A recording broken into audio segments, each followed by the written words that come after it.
रुख करते हैं महाराष्ट्र की ओर, जहां औरंगजेब की महिमा का गुणगान करते हुए सपा नेता अबू आजमी ने जो बयान दिया था, उस बयान पर हर गुजरते दिन के साथ सियासी घमासान और तेज होता जा रहा है।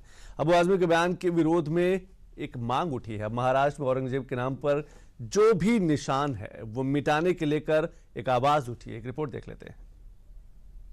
नहीं, सब गलत हिस्ट्री दिखाई जा रही है। औरंगजेब रहमतुल्लाह अलैह ने बहुत सारी मंदिरें बनवाई हैं और आप बनारस में जाकर देखेंगे एक बच्ची, पंडित की बच्ची को जब उनका ही एक सिपाही सालार उसके साथ शादी करना चाहता था, उन्होंने उस सिपाही सालार को 2 हाथियों के बीच पैर बांध कर मार दिया और उन पंडितों ने उनके लिए एक मस्जिद बना के दिया वहाँ पर। क्या बात करते हैं, ये गलत हिस्ट्री। तो आप औरंगजेब को क्रूर शासक नहीं मानते हैं? नहीं, मैं नहीं मानता। औरंगजेब क्रूर शासक नहीं है? बिल्कुल नहीं, मैं बिल्कुल क्रूर शासक नहीं मानता। औरंगजेब की महिमा का बखान करते हुए सपा नेता अबू आजमी के इस बयान को आए भले ही हफ्ते भर से ज्यादा का वक्त गुजर गया, लेकिन इस बयान को लेकर शुरू हुआ सियासी घमासान हर गुजरते दिन के साथ और भी रफ्तार पकड़ता दिखाई दे रहा है। और औरंगजेब के गुणगान वाले बयान पर चल रही सियासी खींचातान अब औरंगजेब की कब्र की ओर रुख कर चुकी है। औरंगजेब जैसे क्रूरता वाले सबके ये हुकुमशाह को अब इस देश में कहीं भी उनकी कब्र नहीं होनी चाहिए। ये देश में कहीं भी उनका नामो निशान नहीं होना चाहिए। ये 140 करोड़ लोगों की भावना है। महाराष्ट्र की वही भावना है। भावनाएं आ रही है हमारे पास। अब भावनाएं तो आ रही है, लेकिन सरकार निर्णय करेगी। जिस तरह से शिवाजी महाराज पे या संभाजी महाराज पे जो स्टेटमेंट्स आ रहे हैं, तो एक स्वाभाविक भावना आती है कि जब हम कुछ नहीं बोल रहे तो ये पर्पसली हो रहा है क्या?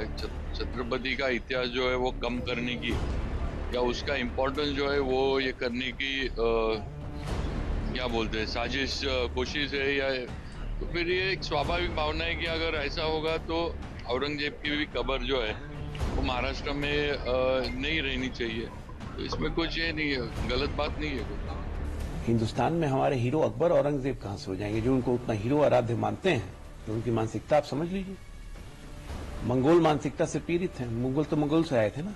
हमारे हीरो शिवाजी हैं, छत्रपति हैं, शंकर भगवान हमारे आराध्य हैं, यही रहेंगे और कोई नहीं रहेगा। अबू आजमी के बयान को आधार बनाते हुए बीजेपी नेताओं ने महाराष्ट्र समेत पूरे देश से औरंगजेब का नामो निशान मिटाने की मांग की, तो महाराष्ट्र के सीएम देवेंद्र फडणवीस ने भी पार्टी नेताओं के सुर में सुर मिलाते हुए कुछ ऐसा ही बयान दिया। साहेब, आम्हालाही प्रत्येकाला असंच वाटतं, फक्त काही गोष्टी कायद्याने करावे लागतात, कारण ती संरक्षित आहे। जुन्या काँग्रेसच्या काळामध्ये एएसआयचं संरक्षण मिळालंय। सीएम फडणवीस ने औरंगजेब की कब्र को महाराष्ट्र से हटाने की मंशा जाहिर करने के साथ ही औरंगजेब की कब्र को कांग्रेस के समय से एएसआई का संरक्षण मिले होने की बात कहकर कांग्रेस को निशाने पर लिया। सीएम फडणवीस का यह बयान ऐसे समय में आया जब औरंगजेब की कब्र के मेंटेनेंस से जुड़ी आरटीआई रिपोर्ट को लेकर राज्य में पहले से ही सियासी पारा चढ़ा हुआ है। दरअसल हिंदू जन जागृति समिति ने आरटीआई के जरिए औरंगजेब की कब्र के मेंटेनेंस पर हुए खर्च की जानकारी मांगी थी, जिससे पता चला कि 2011 से 2023 तक औरंगजेब की कब्र के रखरखाव पर 6.5 लाख रुपए खर्च किए गए हैं, जबकि सिंधुदुर्ग किले के राज राजेश्वर मंदिर के रखरखाव के लिए सालाना सिर्फ 6,000 रुपए दिए जाते हैं। इस मामले को लेकर समिति ने खर्च पर सवाल उठाए और इसे भेदभावपूर्ण बताया।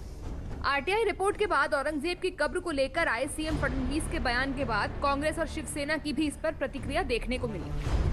पुराने इतिहास में जाने का कोई मतलब नहीं है। यहाँ पर जो लोगों ने समंदर में छत्रपति शिवाजी महाराज की भव्य प्रतिमा बनाने का जो सपना इस राज्य की जनता को दिया था और उसके ऊपर इन लोगों ने खर्चा किया हुआ, तो प्रतिमा का कुछ अंश ही नहीं दिख रहा है।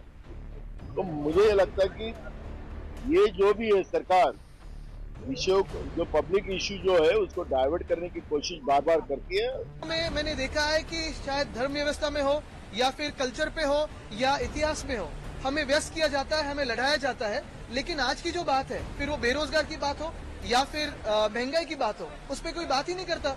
सिर्फ राजनीति सिर्फ दलदल हुई है, राजनीतिक दल कोई रहा नहीं। ये भी मैं कहना चाहता हूँ कि खबर को छुपाने के लिए कब्र की बात हो रही है। आप ही के हाथों में प्रशासन है, निकालिए, लेकिन वहाँ रखिए एक बोर्ड कि यहाँ जो महाराष्ट्र पे चल के आया उसे ऐसे ही दफनाया जाएगा। अबू आजमी के बयान से महाराष्ट्र में शुरू हुई सियासी खींचातान अब राज्य से औरंगजेब के निशान मिटाने पर आ खड़ी हुई है और राज्य से औरंगजेब की कब्र हटाने की मांग को महाराष्ट्र के सीएम फडणवीस का समर्थन मिलने के बाद मामला और भी दिलचस्प हो गया है। अब देखना यह है कि इस मुद्दे पर महाराष्ट्र सरकार का अगला एक्शन क्या रहेगा। तो औरंगजेब के नाम पर शुरू हुआ घमासान कहां जाकर रुकेगा, ये तो वक्त बताएगा, पर अभी वक्त तो चला है